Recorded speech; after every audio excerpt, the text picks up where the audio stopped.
حضرت عبداللہ بن مسعود رضی اللہ تعالیٰ عنہ فرماتے ہیں کہ ایک شخص نے ام قیس نامی عورت کو نکاح کا پیغام بھیجا کہ میں تجھ سے نکاح کرنا چاہتا ہوں۔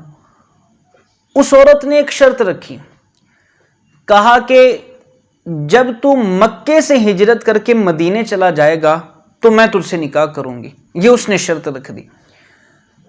تو پھر اس شخص نے اس عورت سے نکاح کرنے کی خاطر مکے سے مدینے کی طرف ہجرت کی۔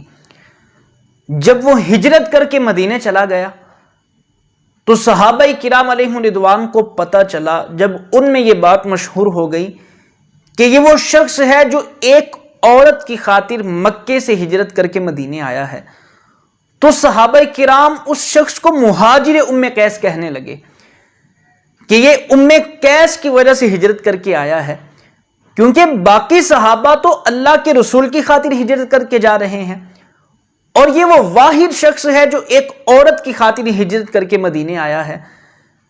تو جب اس واقعے کی خبر اللہ کے رسول صلی اللہ علیہ وسلم کو ہوئی تو میرے رسول نے پھر اس کی کس طرح اصلاح کی۔ یقیناً وہ اصلاح کے قابل تھا، وہ تنبیہ و ہدایت کے قابل تھا، تو میرے رسول نے کتنے پیارے انداز کے ساتھ اسے سمجھایا اور اس کی اصلاح کی۔ حضور علیہ الصلوۃ والسلام منبر پر چڑھے اور عام مسلمانوں کو خطبہ دینا شروع کیا۔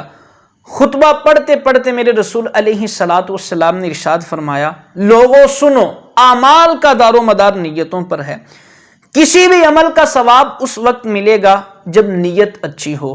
اور پھر میرے رسول نے ارشاد فرمایا، جس نے ہجرت کی دنیا کی طرف تاکہ اسے حاصل کرے، او امرأۃ یتزوجها فہجرتہ الی ما ہاجر الیہ، یا کسی عورت کی طرف تاکہ وہ اسے نکاح کرے، تو فرمایا اس کی ہجرت اسی کی طرف ہے جس کی طرف اس نے ہجرت کی۔ کتنا دل نشیں انداز ہے میرے رسول کے سمجھانے کا۔ یقیناً وہ بندہ اصلاح کے قابل تھا۔ یہ کوئی چھوٹی سی بات تھوڑی ہے کہ انسان اپنے گھر بار کو چھوڑے، اپنے آبائی علاقے کو چھوڑ رہا ہے اور پھر اپنے کاروبار کو چھوڑ رہا ہے اور دوسرے گاؤں میں جا رہا ہے، دوسرے شہر میں جا رہا ہے، اور پھر بھی اسے ثواب نہ ملے، تو یہ چھوٹی سی بات تھوڑی ہے۔ تو میرے رسول علیہ الصلوۃ والسلام نے کتنے پیارے انداز کے ساتھ اسے سمجھایا اور اس کی اصلاح کی۔ یقیناً وہ اصلاح کے قابل تھا۔ اچھا، ایک صورت تو یہ تھی کہ حضور علیہ الصلوۃ والسلام اس بندے کو سر عام مجمع میں بلاتے اور سب کے سامنے اس کی اصلاح کرتے اور ڈانٹتے، اور ایک صورت یہ تھی کہ حضور علیہ الصلوۃ والسلام اسے تنہائی میں بلاتے اور تنہائی میں بلا کر اسے سمجھاتے اور اسے تنبیہ کرتے کہ یہ اچھا نہیں کیا، ایسا نہیں کرنا چاہیے تھا۔ اور تیسری صورت یہ تھی کہ حضور علیہ الصلوۃ والسلام عام مسلمانوں کو خطبہ دے اور دوران خطبہ ایسے کلمات استعمال کریں جس سے اس بندے کی اصلاح ہو جائے۔ اور میرے رسول نے تیسرا طریقہ اختیار فرمایا کہ حضور علیہ السلام منبر پر چڑھے، خطبہ ارشاد فرمایا، اور خطبہ پڑھتے پڑھتے میرے رسول نے یہ کلمات ارشاد فرما دیے، او امرأۃ یتزوجها فہجرتہ الی ما ہاجر الیہ، جس نے کسی عورت کی طرف ہجرت کی تو اس کی اسی کی طرف ہجرت ہے جس کی طرف اس نے ہجرت کی۔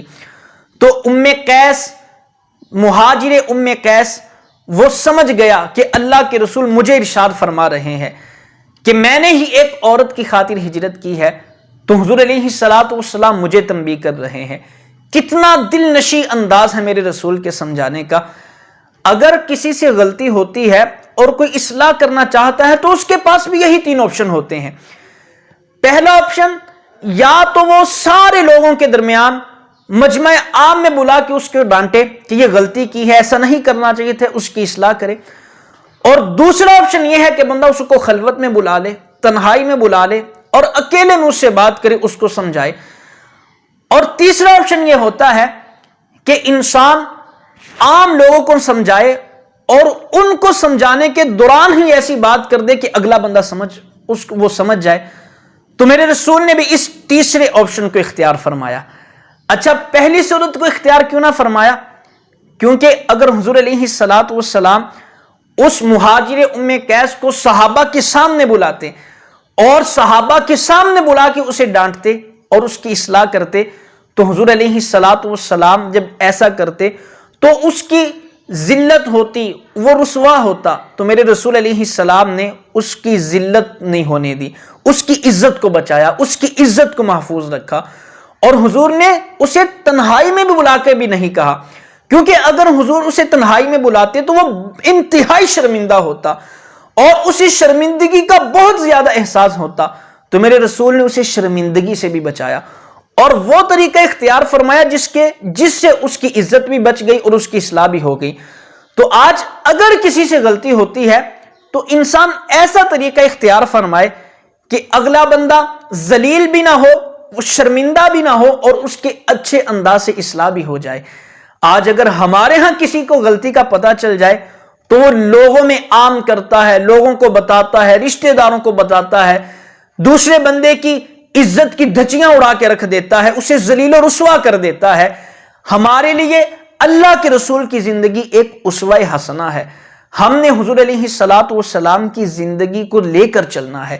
میرے رسول کا سمجھانے کا، تفہیم کا انداز اتنا دل نشیں ہے کہ حضور علیہ الصلوۃ والسلام کسی کی عزت کو کس طرح محفوظ کرتے ہیں. اور ہمیں بھی آج اس بات کی ضرورت ہے کہ اگر ہم کسی کی غلطی سے واقف ہوں تو ایسے انداز میں بیان نہ کریں کہ اگلا بندہ ذلیل و رسوا ہو کے رہ جائے. آج ہم کتنی غلطیاں کرتے ہیں، پورے دن میں اتنے گناہ کرتے ہیں، اتنی غلطیاں کرتے ہیں، اللہ کتنی پردہ پوشی فرماتا ہے. اگر ہمیں کسی کی ایک غلطی کا پتہ چلا اور ہم سب کے سامنے بتا دیتے ہیں، اگر اللہ ہماری ایک غلطی یا ایک گناہ کو لوگوں میں پھیلا دے تو ہم باہر نکلنے کے قابل نہ ہو. یار اللہ اتنی پردہ پوشی کرتا ہے اور ہمارے اندر اتنی طاقت بھی نہیں کہ اگر ایک بندے کی ایسی بات ہمیں پتہ چلتی ہے تو ہم اس کی پردہ پوشی نہیں کر سکتے، اس کو پیار سے سمجھا بھی نہیں سکتے. ہمارا سب سے پہلا جو وار ہوتا ہے وہ اس کی عزت پہ حملہ کرنا ہوتا ہے. جب بندہ ذلیل و رسوا ہو جائے گا پھر کہتے ہیں ہم تو بابا سر عام بات کرتے ہیں، ہمیں کیا ضرورت ہے ہمیں اکیلے بیٹھ کے بات کرے. ایسی بات نہیں ہے. انسان سمجھائے لیکن میرے رسول کی زندگی کو سامنے رکھے کہ حضور علیہ الصلوۃ والسلام نے کس طرح لوگوں کی عزت نفس کا خیال کیا ہے.